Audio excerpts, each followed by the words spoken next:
La réalité d'Haïti d'aujourd'hui, c'est que beaucoup de gens n'ont pas accès au système bancaire, ils n'ont pas accès au circuit formel. Or, ils ont besoin d'un coup de pouce, d'un prêt pour lancer leur activité.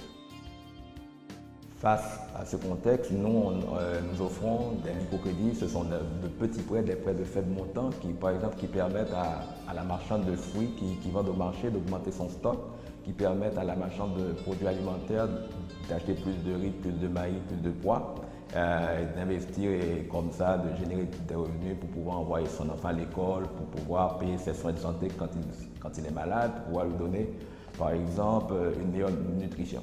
À part le microcrédit, on offre aussi un service de micro-épargne. On veut inciter les gens à épargner pour pouvoir développer leurs petits projets, leurs rêves et aussi faire face aux aléas existentiels. Et aussi, on veut ajouter une couche de qualité aussi à notre gamme de services. C'est pourquoi on offre une solution de paiement via le téléphone mobile, le mobile banking. Nous sommes porteurs d'une vision sociale de la microfinance. En plus du microcrédit et de l'épargne, on donne aussi des formations aux gens, des formations thématiques économiques, comment gérer leur stock, comment savoir quand ils font une perte, quand ils font un profit, comment gérer un compte client. C'est une façon d'aider ces gens à mieux gérer leur activité et être plus matures sur le plan managérial. Nos emprunteurs peuvent bénéficier de l'accompagnement d'un psychologue. Leurs familles sont par exemple accompagnées par un travailleur social.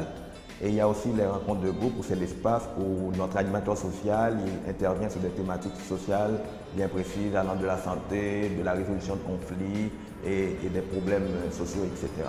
Alors les deux marchent de pair, l'économique et le social.